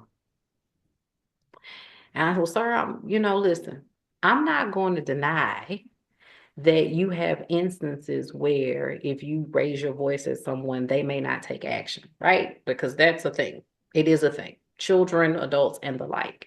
But what I'm trying to teach you to do is how do you maintain that influence and that goodwill with them well beyond this moment in time, right? So you can yell at me and I can perform the task or whatever you asked me to do. But that also could be the very moment that I shut down and I'm checked out and I'm no longer a part of this team and I no longer care about your business or whatever else you're trying to accomplish, right? The goal here is not just for the immediate action. It is, how do I cultivate and nurture relationships? We talk about, you have to become a leader worth following. You have to position yourself in such a way that people want to follow you, that people want to work hard for you, because gone are the days, and I'm not even going to get into all the different generations in the workforce today, but as you bring this younger generation into the workforce, baby, they don't care nothing about your title.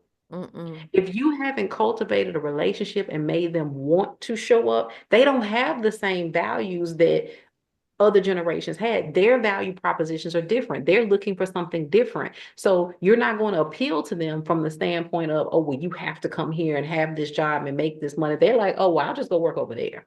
They're not coming there with the mindset that I've got to stick it in here with you for 20 years to get this pension and blah, blah. That's not how they operate. So, it's trying to change the mindsets of people to say, yes, raising your voice at someone may get you an immediate action, but what harm did you do to the ultimate relationship? Because again, like you said, we're not talking about being authoritative. We're talking about, how do you maintain relationships so that yes, you have a level of influence, but I want to still be able to influence you in a positive way. And if I tear that down when I then raise my voice at you or speak to you disrespectfully, like I say to people all the time, I speak to people the way I want people to speak to me. Right. Right, because you got one time. They used to Because laugh after at that, I me. mean, again, like you said, people may still be there But they physically, checked their out. body, but they checked out. And let me tell you something. They on LinkedIn right now. Yeah, and let me tell you, good talent is hard to come by these days. So think about, if you now have your best employee, your most coveted employee, because you decided to be emotional today and now they're disengaged, right? You can't afford that. They used to laugh at me all the time when I started at one of the nonprofits, and they're like, I have never seen this older lady. We had to terminate a young lady like my first week or two. And so afterwards, she said, I have never seen anybody fired with such dignity. And so over time, they would make a joke because they're like, I've never seen people get fired and be leaving y'all. I was like, thank you, Miss Jovon. Okay, blah, blah. I said, because at the end of the day, I'm going to speak to them with respect. I'm going to speak. And I also understand that no matter what they did, this conversation is about to fundamentally change their life. Right. And so when you put yourself in that position and you understand that, hey, I need to let you know you've done this, here are the results, the consequences of that action. We're going to be separating your employment today, and this is how we move forward. This is what you need to know, blah, blah, blah, blah, blah. Are they going to be emotional? More than likely, yes. But you don't have to be nasty to people, because these things have happened. It just doesn't pay, not long term, and especially in today's environment where you need to retain people, and it's already a challenge because people, there's so many different opportunities, and there's people jumping up to become entrepreneurs. You just can't operate that way. It's just not. It's not going to lead to your success. When you just said that, it brought me back to the earlier part of the conversation where we were talking about working on your stuff, your personal stuff, right? Yes, And the yes. reason why I say that is because it shouldn't be emotional. You know what I'm saying? Like, as far as, it shouldn't be that you feel this need to like come for somebody, Lash you going out. for the jugular. It shouldn't Yeah. be all of that. If we're talking about a healthy working environment. Well, I love that you said that, because my main goal in working with any leader is to first help you to become the healthiest version of yourself. Because once you are healthy, we can then multiply that health within your organization, right? And the thing about it is, people are trained in their area of expertise, right? So if you're a counselor or a therapist, if you're an educator, if you're an attorney, if you are whatever you do, even a chef, what have you, you've trained in your area of expertise. You have to complete continuing education to maintain that knowledge. Where we fall short is that we don't make the same investments in learning how to lead people in the Yes. same way. Yes. So if you were to go to my site, it says you've mastered your craft. Now it's time to master leadership That part. because you're good at what you do. And you probably started the business because you're really good at what you do and you wanted a level of freedom. But hey, again, you can only be so successful on your own. And now you need a team. And I just told you that once you add a team, you being successful is not so much about how great you are at what you do. In the same way you commit yourself to being great at your craft, you're going to have to invest time, effort, and energy to evolve as a leader because you need, even like you said, even if it's just consultants, you still have to have the consultants want to work with you Right. because they can Right. very Cause easily look, go find other clients. look, I done heard some horror stories. Yes, like they can Um, quite easily just find other clients if you're like not somebody they want to work that's not with. their person's job. That is not what they signed up for. Like, let's get clarity here. But Yes. yeah, I definitely think that is that part of you being successful by how well you can influence others. Yes. And you mentioned, once you get a team, but even before you get a team, because your business is going to be more successful when you can have those conversations with your clients and understand where Mm-hmm. they're coming from. Like I Yes. had a client that I'm working with right now, and I could tell from the very beginning that she was more hands-on than my average client. And Mm-hmm. so I knew that I had, a little more explaining to do. We've Mm-hmm. exchanged a lot more emails than Mm-hmm. normal, but I knew that going in, right? And Because so you could assess it and recognize, oh, correct, here's what she needs from me, correct, instead of resenting it. Because what happens typically is when it's something different than the way you operate, or well, I made the program like this, or why she got all these questions and blah blah blah. You come to understand that it's nothing against her. This is just what she needs in order right. to feel comfortable with this process. Correct. And so you see those things, and like you said, it's a different time in life. I might have been annoyed by that, but it's like, no, Right. this person just needs this. And if I know it going in and I know how to operate, then we're cool. And Mm-hmm. it also lets me discern the difference between this person is just in need of something different versus sometimes, somebody just a little off and you just like, Yes. ooh, Yes. ooh, this is not a fit. Sometimes Right. sometimes it's just a modification and sometimes Yes. it's just not a good fit. But you got to know yourself and you got to be able to discern others to be able to have that conversation. So sometimes you're leaving money on the table by not taking the time to learn how to be a better leader. It's one of the things that, arguably soft skills are typically one of the hardest things for you to learn. People talk about emotional intelligence, they talk about being a better leader. And so a lot of people will say, okay, but how? And so, what I love about what I do today is that I have tools that we use to walk you through the process of how, right? We're not talking about something ambiguous, right? Because a lot of people who are, need things more explicit, they're more black and white. They go, but how do I get there? Like, because everybody's not naturally driven by their emotions, right? So they may need, let me show you a process to go through so that you can examine how to get there. It's one of those things where I also say, to business owners all the time. You must remember that you are a unicorn. This whole idea of the talented 10th, and there's this whole, you are different. And so you can't have the expectation that everyone on your team or everyone that you bring on to support you is going to be able to do what you can do. And I had a conversation earlier this week that I think is worth sharing here as well. I said, I think the problem for us as women of color, culturally, we have been conditioned to believe we have to do all the things. We've got to support everybody. We've got to be there for everybody. And so here's what I have found that has consistently happened with women of color. So now you start a business because you're a unicorn, you're great, you're used to doing all the things, and you used to do all the things. But now you have a team. And so now you start to downplay their contributions, or you have these certain high expectations of how they need to function because of what you can do, right? Mm-hmm. It doesn't make them bad. It doesn't mean that they can't help you in the long term. It doesn't mean that they're not the right fit. They just may need it presented differently.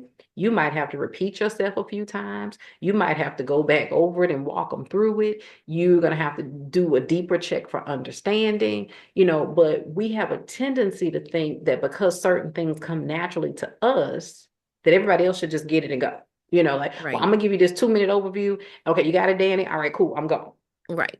When the reality is, Danny might need you to break it down. If I told him that, let me know if they have questions. Well, Danny might not know what questions I to don't know what ask you. questions to have. Like, look, because I look, I know that I'm a unicorn, but I have worked with people who are like, I'm also very process driven. So I'm Yes. like, I don't necessarily need all the steps, but I need the Mm-hmm. information to get me to, I Yes. can create the Yes. steps, right? Mm-hmm. I can put a system together for you in a second, Right. but I need you to tell me the things that's in your brain. I don't know what's in there. I need the context. Like I'm that way too.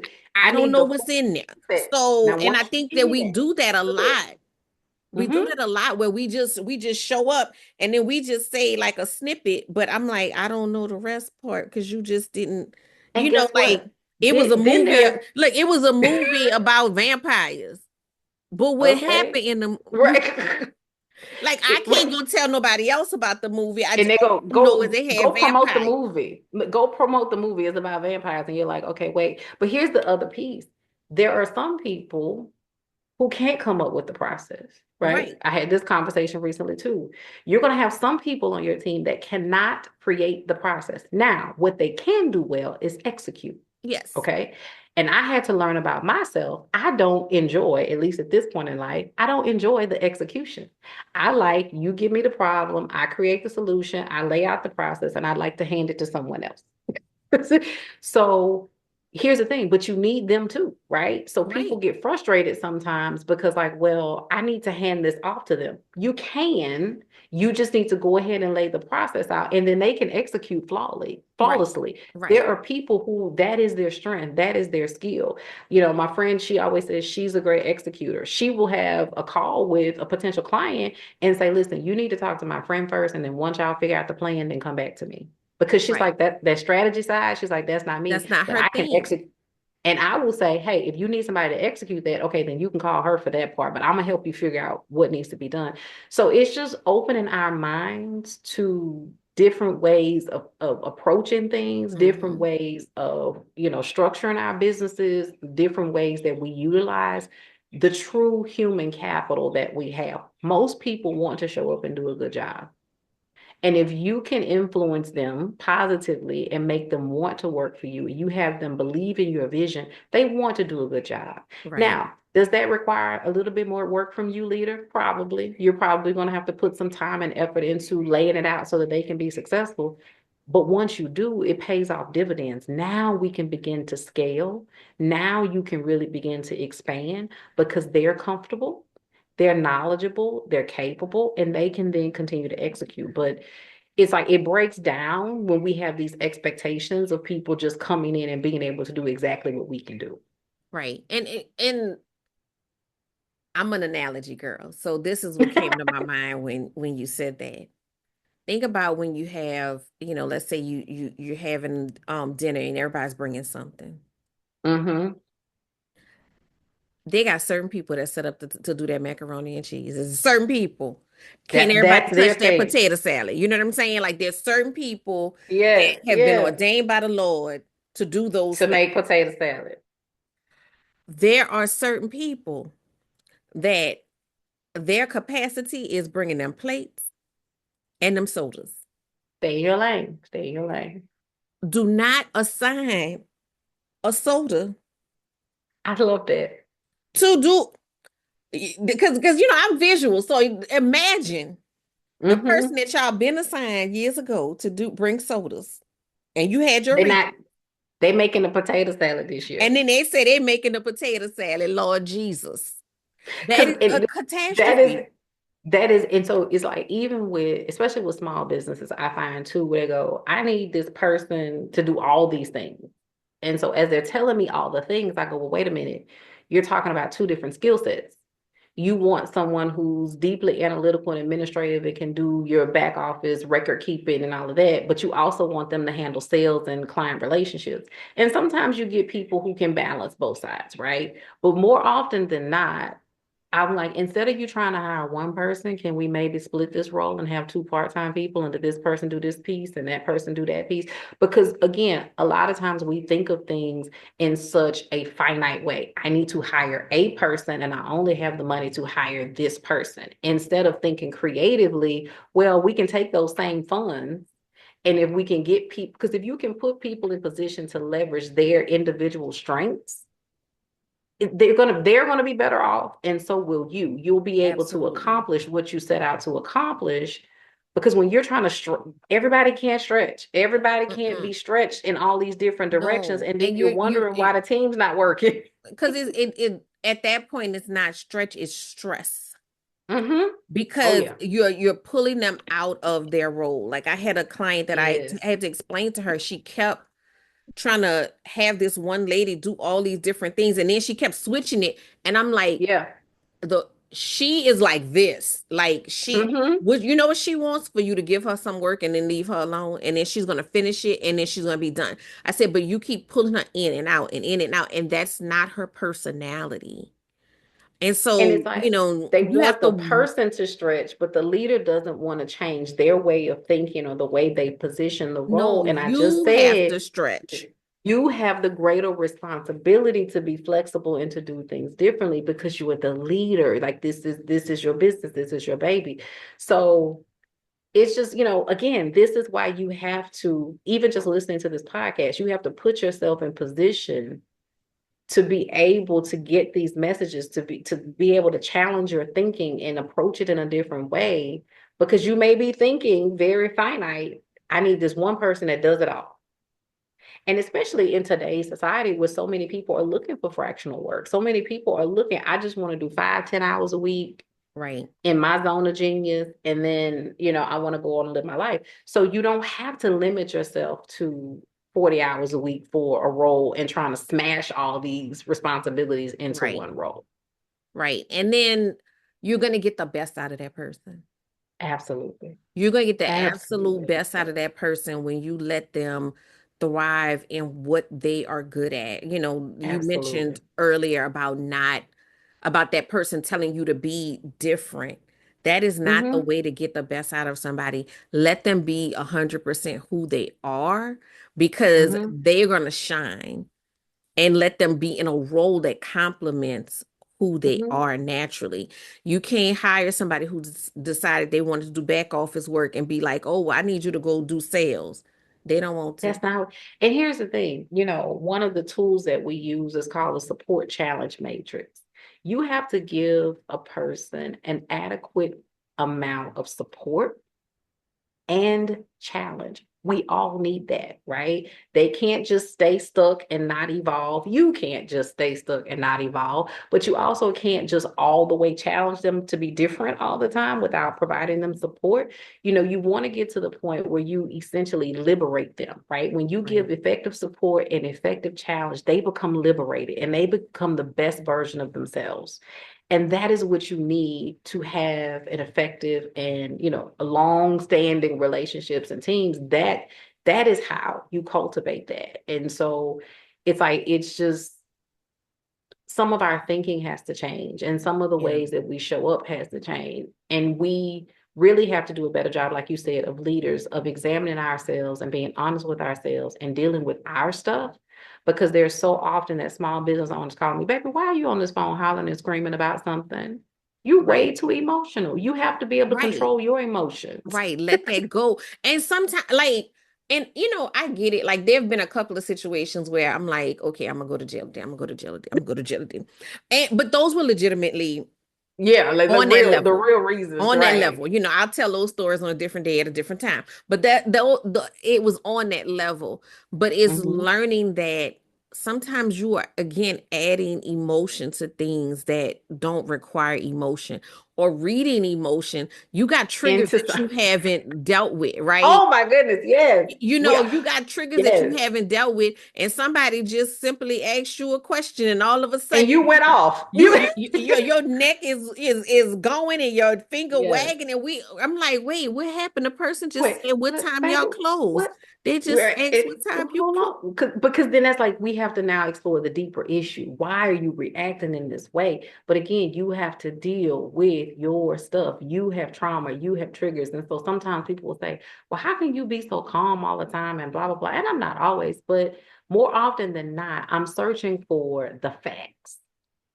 Not how you feel. I understand you're upset, you're frustrated, but what are the facts? That I said that's the HR in me, right? Because in HR, you're balancing the company side and the employee side, and you're trying to navigate some type of solution in the middle. And so, as leaders, you have to learn to do that. You have to take the emotion out of it. And it's hard for small business owners because every dollar that this person gets paid comes out of your pocket, right? right. Every impact, failure that they make or what have you that impacts your business. This is your baby. I get it. But you have to be able to separate the facts from the emotion if you want to be effective in leadership. Right. And you have to deal with the facts, right? Yes. And then you need to have your safe space, your community where you pick up the phone and you call your business bestie or you Ooh, call your Jesus. coach and you let your coach have it, right? But you Like, can't keep showing up, dumping your emotions all over your team and expect for them to come back every day with the same level of excitement about supporting you. I'ma just this my PSA right here. When you said that, one, yes, of course, you don't want because your team, y'all a team, y'all supposed to be going for the long haul. You know, if you watch sports and you see, when they have Right. bickering between teammates, that affects their season. They losing this season Yes. Yes. because they too busy fighting and they're not focused on the game, right? But also, when it comes to clients, if y'all don't stop posting every little thought, every little frustration, every little everything on the interwebs, find you a group of friends that you can just say, girl, I need to vent and just go off. But that is Mhm. not for the public consumption. Correct. And then you come back, right? So You I've had come this back and yeah, you I've had take this that conversation break, and then I because go, okay. sometimes you get that email and you look at it and you like, you know what? Let me put this Mhm. on pause. I need to set this down for a minute. But then you can come back and you can respond focused on the facts because you've now had an opportunity to process your emotion, right? And once you take your emotions out of it, how do I need to address it, right? And what do I need to say? Like I always laugh when you go to book a service, right? And as soon as you get to the booking page, you got this long list of you do not and you will not, and if you do, and blah, blah, blah. I'm like, wait, I haven't even gotten here yet. I Like I just even hang up. know I you. just hang up at that point. I'm done. We have disconnected because it feels like when you go into the corner store, they have all these rules. We don't accept this. Don't do that. Don't touch nothing. All your bags outside the store. I look, you're not about to yell at me and get my money. We're not doing that. Like, Because at some point, you have to consider yes, you are running a business. Yes, you have a lot of responsibilities, but really consider what is the experience that you want your clients, your customers, your consultants, your contractors, your employees. What experience do you want them to have? Because at the end of the day, the only person that you can control is you. that And I part. guarantee you, if you start to show up differently, you can then shift the atmosphere around you. So often, leaders want to call me and tell me all about what their team's doing or not doing. And when I start to ask questions about them, they go, it's not about me, it's about my team. Sometimes it's not them. If Mm-mm. you shift the way, and even if it is them, again, if It's you still change some of you. the things that you're doing, you will shift the atmosphere and create something different. You'll get a different result. And so it's one of those things where, again, but you need that support and you need someone who's going to give you, that honest feedback. Like, yeah, this isn't working. No, I mean, even when it's not you, it is you because you are the leader. So the buck stops with you, regardless. It's either Mhm. something you need to work out with yourself or something that you need to work out with your staff, With, right? mhm. So either way, Mhm. it still comes back to As you. I say, it starts with you. it ends with you, and you have an impact on everything that happens in between. And I know so many small business owners who they feel like, well, I don't want to be involved in everything. Well, it's your business. It's your business. And what Look, happens if is, you're not involved, then who is gonna be who's and involved? it's like you can bring people in to handle certain things. You can hire people to run, be responsible for different areas, but ultimately it is still your business. So don't make the mistake of wanting to just dump it, on someone else and then wonder why it's not as effective as you would like for it to be. But again, it's all about how you structure it. That doesn't mean that you have to be overwhelmed and stressed out and, pulled in all these different directions. You just need, like I said earlier, you need strategy. You need to know who's on your team. You need to know what their needs are, and you need to have a strategy that works to help you execute in a way that provides ease for you, as Coach Danni coaches, Yes, provides always. ease for you, but clarity for them. Because Yes. sometimes they're, like you said about the vampire movie example, sometimes they're just not clear on what it is you want or how you want it or what they're supposed to do. And so once they can operate with clarity, things are better. I'm not saying it's ever going to be perfect, but it'll be better. No, it'll definitely be better. Like, because I'm definitely like, I need to know why you want me to do this thing. Mm-hmm. That's always my like, what's the why behind it, right? Once I Mm-hmm. understand the why, look, I can go run circles. Mm-hmm. And not everybody is that way. Like you said, some people need the A, B, C, D, Explicit. Mm-hmm. some people need that. But if you give me the general concept and I get that, then I Yeah. can go from there.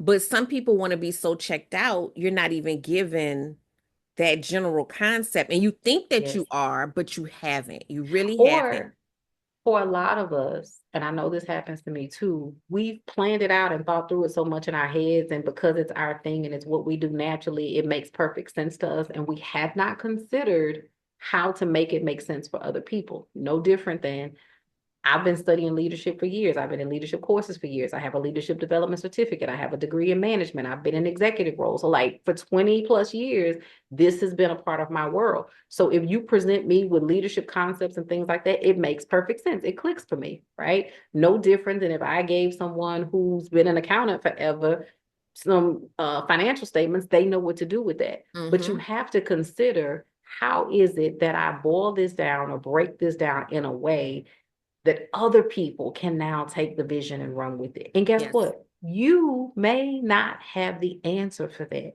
You may need to ask the other people, hey, this is what I'm going for. This is what I'm shooting for.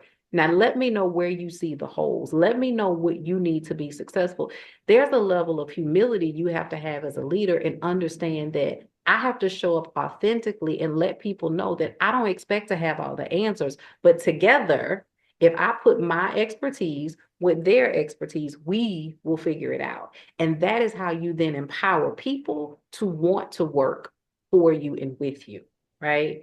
You have to consider that you don't have all the answers and you need them to figure some of this out.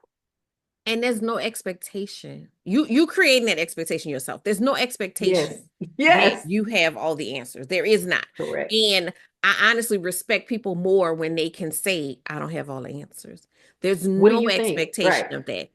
And, check that ego at the door. At the door. At the door.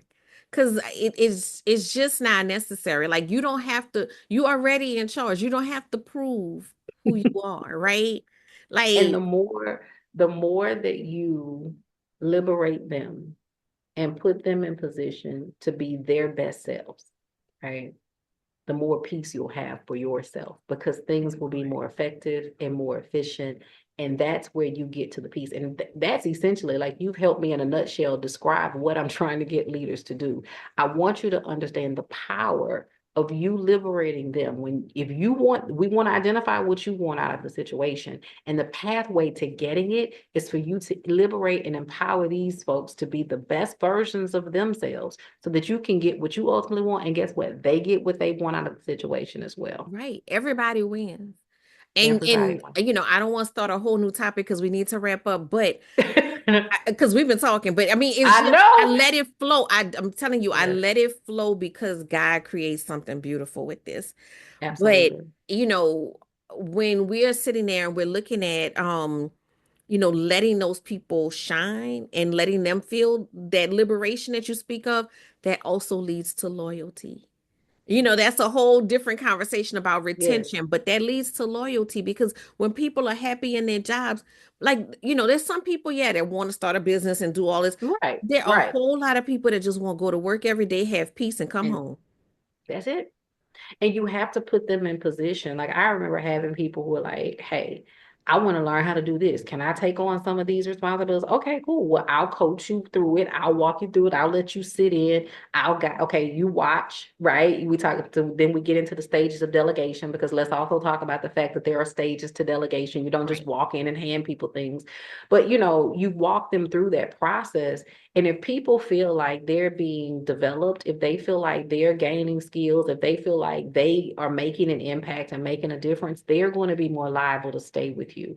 It's not always about money. It's a lot of people, especially in today's environment, they want a little bit more freedom. They want Hmm. flexibility. They want, especially with the younger generation, they want to live their life today, right? Right. So if you can figure out ways to liberate people and help people to feel more empowered, like you said, it's going to build that loyalty. And so you're not going to have as many. I'm not going to say you're not going to have any. You won't have as many of those retention problems because people want to be in positive environments where they feel like they can thrive. Right.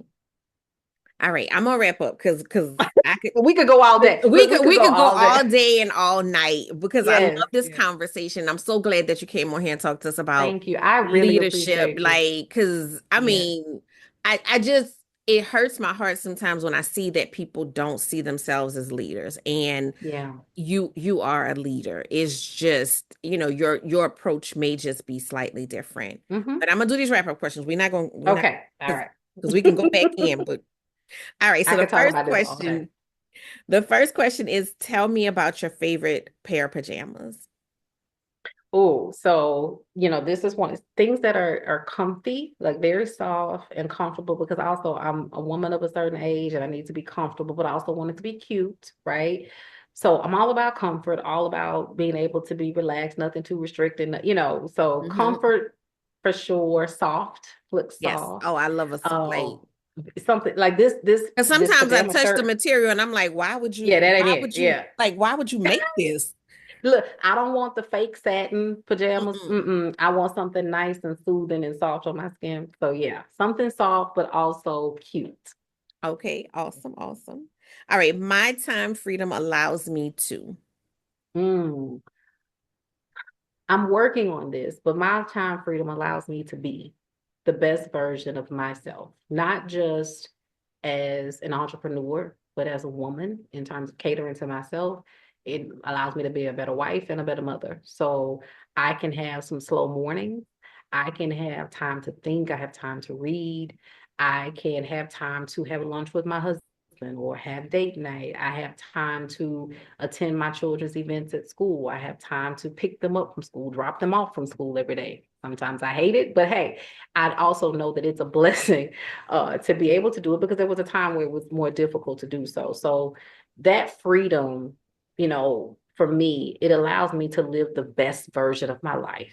And that was really important to me is I want the control over my time to be able to live the life that I want to live. I love that. I absolutely love that. And I think that that's so true. And we got to get there. I think we all Yes. have to get there. Yes. There's the parts like the carpool and stuff like that. Like, maybe that's Yeah. not the funnest part, but uh but But in their having person, we're something still working on. that we're just to like it feels good. Yeah. Like where life feels good. Yeah. What's the best advice that you can give someone that's seeking a profits in pajamas lifestyle? Get started. Get Mm, started. Get you a community of support. Invest in yourself and your development. And no matter what happened, do not give up. Just keep going. I Just love keep that. going. I absolutely love that answer. Okay, so how can people get in touch with you and what's going on in your world that you want to share with us?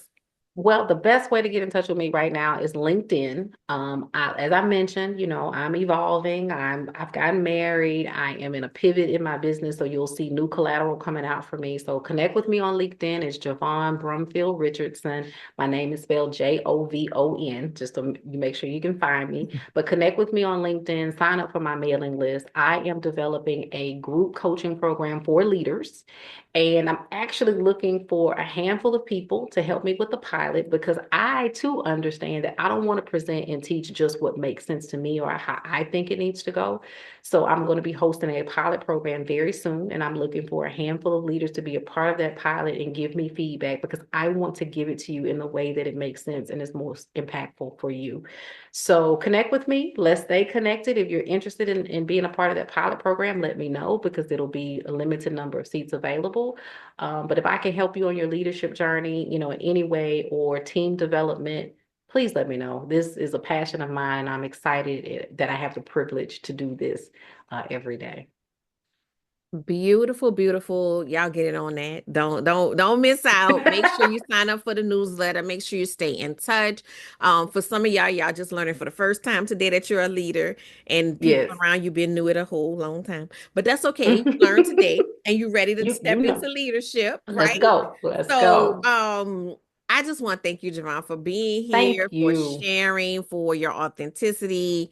Um, and y'all know when I bring somebody on, like the one thing that I love that is a common parallel between all of the guests that we've had on are that they are all women that really, really care about results. They really, Yes. pour their heart into what they do and getting results for people. Um, Mm-hmm. you know, I don't advertise that or ask for that, but it just happens. Yeah. It just happens. It's all people that are really here to make a difference in the world with the talents that they have and make sure that we are going through that journey of self and Yes. coming out the other side better for it. So thank Absolutely. you Well, again thank for you. Thank you so much. Thank you. oh I like absolutely. I love this. I love every minute of it. Um Same. Thank you, listeners, for being here and just, allowing us to open your mind and maybe step on your toes a little bit. I, please sign up for her newsletter. Please, if you're not signed up for my newsletter, sign up. I'll have all of the Absolutely. information in the show notes so that you can stay in touch, stay connected, because we are a community. This is a Absolutely. community that we're continuing to grow. So thank you guys, and I'll see you guys next week.